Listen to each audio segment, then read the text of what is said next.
Yes बेटा, next question देखें। Question है, ये बहुत ही अच्छा क्वेश्चन है, मैंने 4 स्टार दिए हैं इस क्वेश्चन को। बहुत ही बढ़िया क्वेश्चन, इसमें सारे कॉन्सेप्ट्स आपको समझ आएंगे, जितने भी कॉन्सेप्ट्स हैं वो सारे यूज़ हो जाते हैं इसके अंदर। 2 students Anil and Ashima appeared in an examination. The probability that Anil will qualify the examination is 0.05 and that Ashima will qualify the examination is 0.10. The probability that both will qualify the examination is 0.02. Find the probability that number 1, both Anil and Ashima will not qualify the examination. Number 2, at least one of them will qualify the examination. Number 3, only one of them will qualify the examination. So that is a very good question, बहुत ही अच्छा question है। ये 4 marks में या 6 marks में आपके exam में आ सकता है और इसकी वैल्यू भी चेंज की जा सकती है। शुरू करते हैं। Let capital A and capital B denote the events that Anil and Ashima will qualify the examination. क्योंकि यहाँ पे टू पर्सनस हैं और वो एग्जामिनेशन को पास करने की बात कर रहे हैं उनके, तो इसका मतलब यहाँ पे 2 इवेंट बनेंगे, that is A and B. तो हमने डिफाइन कर दिया, let A and B denote the events that Anil and Ashima will qualify the examination. Therefore we have, तो देखिए ए इवेंट की प्रोबेबिलिटी क्या गिवन है 0.05, बी की इवेंट की प्रोबेबिलिटी क्या है 0.10 और probability of A intersection B भी दे रखा है 0.02। आप क्वेश्चन को रीड करेंगे, वहाँ से सारी वैल्यू मिल जाएंगी। ठीक है, उसके बाद अब हम फर्स्ट पार्ट सॉल्व करेंगे। रिक्वायर्ड प्रोबेबिलिटी क्या होगी, देखो Anil and Ashima will not qualify, will not दोनों नहीं क्वालिफाई करेंगे, इसका मतलब A dash intersection B dash event की प्रोबेबिलिटी फाइंड करनी है। तो रिक्वायर्ड प्रोबेबिलिटी आएगी probability of A dash intersection B dash, De Morgan law की हेल्प से, आपको पता है इसका फॉर्मूला होता है 1 minus probability of A union B. P A union B का फॉर्मूला होता है P of A plus P of B minus P of A intersection B. इसकी वैल्यू आपको गिवन है 0.05, इसकी वैल्यू आपको गिवन है 0.10, इसकी वैल्यू आपको गिवन है 0.02। इसको आप वैल्यू पुट कर दीजिए और इसको सिंप्लीफाई करके देखिए, तो बेटा ये वैल्यू बनेगी 1 माइनस 0.13। जब इसको सॉल्व करेंगे तो ये आएगा 0.87। That is a very good part. अब जो इसके नेक्स्ट पार्ट आने वाला वो इससे भी बढ़िया है, और इसको आपने देख लिया क्योंकि उसने कहा था दोनों नहीं करेंगे, तो A dash intersection B dash event की प्रोबेबिलिटी हमने फाइंड की। अब सेकंड पार्ट में क्या कहता है वो, सेकंड पार्ट में कहता था वो, अभी दिखाता हूँ मैं आपको, इसमें कह रहा था at least one of them will qualify the examination. तो इस पार्ट को मैंने एक बार दोबारा लिख दिया। देखिए रिक्वायर्ड प्रोबेबिलिटी क्या है, at least one of them will not qualify the examination. अब इसको समझने के लिए आपको थोड़ा सा प्रैक्टिकली काम करना पड़ेगा। देखिए यहाँ पे 2 पर्सन की बात कर रहे हैं, तो अगर मान लो मेरे पास एक अनिल है, ठीक है, जिसको मैंने जो इवेंट हमने क्या लिया, चलो इवेंट से ही कर लेते हैं। ए इवेंट लिया है अनिल के क्वालिफाई करने का, उसका दूसरे का बी इवेंट लिया। तो इसको मैंने ए लिखा है, ए का मतलब अनिल क्वालिफाई कर रहा है, बी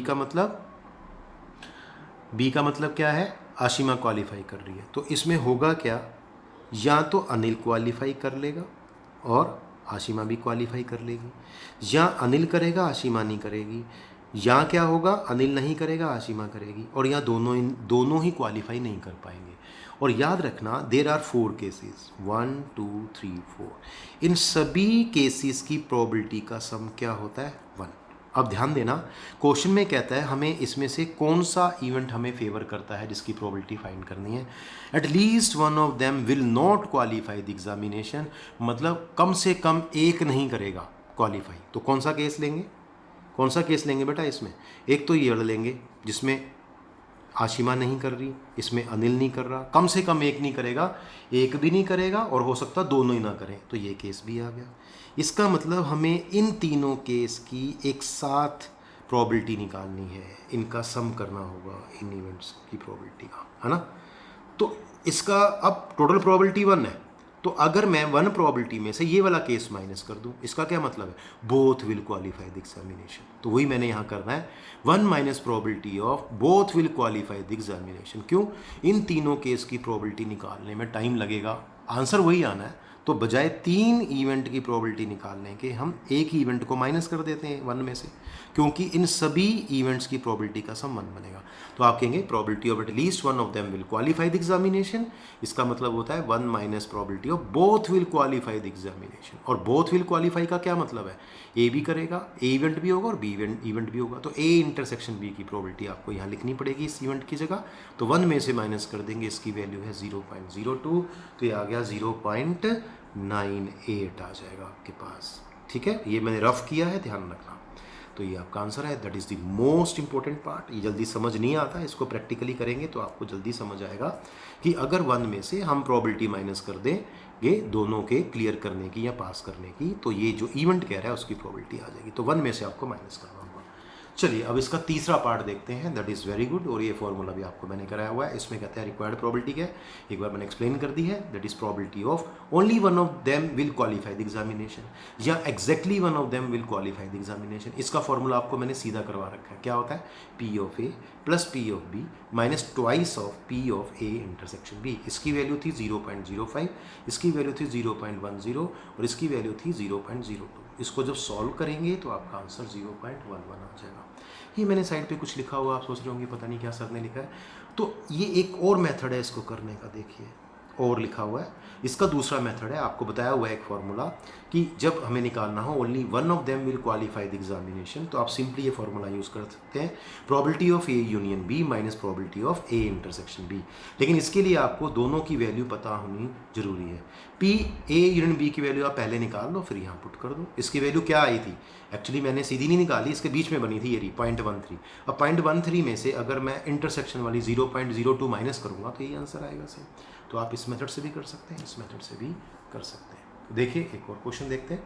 इसमें है 3 letters are dictated to 3 persons and an envelope is addressed to each of them. The letters are inserted into the envelopes at random so that each envelope contains exactly 1 letter. पहले यहाँ तक समझिए question को। ये कहता है 3 letter हैं, उनको डिक्टेट किया जाता है और 3 persons के लिए डिक्टेट किया जाता है और फिर इनको एनवेलप में एड्रेस कर दिया जाता है, इनको डाल के, ठीक है। An envelope is address to each of them, ठीक है। The letter are inserted into the envelopes, और उसके बाद पहले एनवेलप पे एड्रेस लिखा जाता है लेटर के हिसाब से और फिर इन लेटर्स को उसके अंदर रैंडमली इंसर्ट किया जाता है, मतलब बिना देखे कर देते हैं। तो इस तरह से करते हैं कि हर एक एनवेलप में सिर्फ एक ही लेटर होना चाहिए, एग्जैक्टली 1 लेटर होना चाहिए। Find the probability that at least 1 letter is in its proper envelope. ये बहुत ही अच्छा क्वेश्चन है और बहुत ही, मैं कहता हूँ कि इसमें हम एग्जाम्पल से भी समझा सकते हैं आपको। तो एक बहुत ही ध्यान से करने वाला क्वेश्चन है और इंटरेस्टिंग क्वेश्चन है, क्योंकि जब करेंगे तो आपको इंटरेस्ट बनेगा इस क्वेश्चन के अंदर। तो क्वेश्चन समझ आ गया। तो आपको प्रोबेबिलिटी निकालनी है कि अगर उसको रैंडमली प्लेस कर देंगे लेटर्स को एनवेलप्स के अंदर, तो बताइए क्या प्रोबेबिलिटी होगी कि एटलीस्ट 1 लेटर, कम से कम एक लेटर जो होगा वो इसके प्रॉपर एनवेलप में होगा। तो चलिए पहले शुरू करते हैं। Let us be the sample space. सबसे पहले देखेंगे कितनी तरह से हम लेटर्स को एनवेलप्स में प्लेस कर सकते हैं, अरेंज कर सकते हैं। तो आपने कहा देयरफॉर एनएस क्या है, total number of ways in which 3 letters can be inserted in 3 envelopes,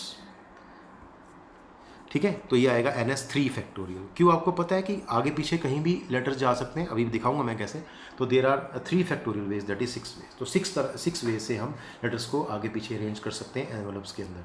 अब हम इवेंट सपोज करेंगे। Let A denote the event that at least 1 letter is in its proper envelope. जिसकी प्रोबेबिलिटी निकालनी है, एक क्वेश्चन में दिया है, इसको हम ए इवेंट सपोज कर लेंगे।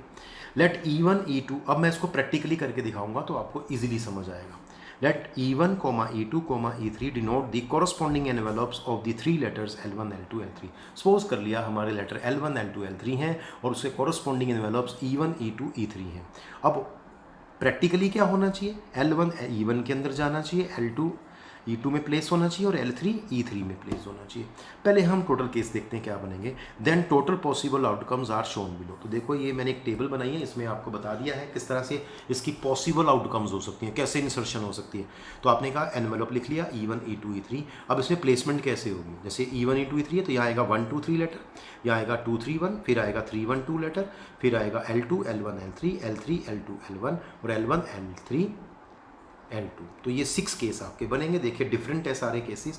अब हमें देखना है हमें फेवर कौन से इनमें आउटकम्स कर रही हैं। These are the 6 possible outcomes.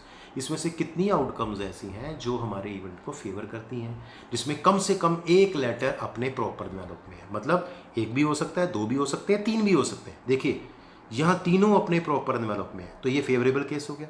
यहाँ कोई भी देखो मैच नहीं कर रहा, ना 2, 1 से ना 3, 2 से, तो ये केस हट गया। यहाँ भी कोई मैच नहीं कर रहा, ये भी हट गया। यहाँ पे कौन सा मैच कर रहा है, L3। तो ये ले लेंगे क्योंकि कम से कम एक तो मैच कर रहा है। इसमें कौन सा मैच कर रहा है, ये बीच वाला, तो ये भी लेंगे, और इसमें फर्स्ट वाला मैच कर रहा है। तो आप देखेंगे ये 4 जो आउटकम्स हैं आपकी कि एक ये L1 E1 में है, L2 E2 में है, L3 E3 में, इसी तरह से ये इसमें इसको आप खुद भी देख सकते हैं। तो these are the 4 favourable outcomes. तो आप लिखेंगे देयरफॉर N ऑफ A 4 हो जाएगा, मतलब जो आपको A को फेवर करती है आउटकम्स वो 4 हो जाएंगी। तो रिक्वायर्ड प्रोबेबिलिटी क्या निकालना है, P ऑफ A, तो ये क्या होता है NA/NS, तो ये बेटा 4 आ गई और इसको 6 से हम डिवाइड कर देंगे NS की वैल्यू से, तो ये 2/3 आंसर हो जाएगा। अब ये क्वेश्चन आपके एग्जाम में ऐसे भी आ सकता है, एटलीस्ट की जगह कर देगा no letter is in its proper envelope, कोई भी लेटर अपने प्रॉपर एनवेलप में नहीं है। तो इसको 2 तरह से कर सकते हैं, आप इसको हटा दीजिए और फिर आप इधर बना लीजिए। कैसे, इधर बना के दिखा सकते हैं। देखो ये जो आपके 2 केसेस है, ये वाला और ये, इसमें कोई भी मैच नहीं कर रहा। देखो यहाँ पे 2, यहाँ 1 3 2 और 1 3 और यहाँ 3 1 1 2, और तो दीज आर 2 फेवरेबल केसेस। तो इस केस में आपका आंसर क्या हो जाएगा, 2/6 1/3। और अगर आप इसके बाद करना चाहते हैं तो क्या करो, आपके 2 ही केस बचे हैं, तो 1 प्रोबेबिलिटी में से ये वाला केस माइनस कर देंगे, तो no letter is in its proper envelope का आंसर आ जाएगा, उसकी प्रोबेबिलिटी आ जाएगी। तो that is a very good question. ये 2 क्वेश्चंस आपके इसमें आपके एग्जाम में वो पूछ सकता है आपसे, दैट इज़ वेरी गुड। तो आज आपने बहुत इंपॉर्टेंट क्वेश्चंस किए। तो आज के लिए बेटा बस इतना ही, बहुत ही ध्यान से करिए क्वेश्चंस को, समझ के करिए, इवेंट्स को डिफाइन करके करना है। थैंक यू बेटा।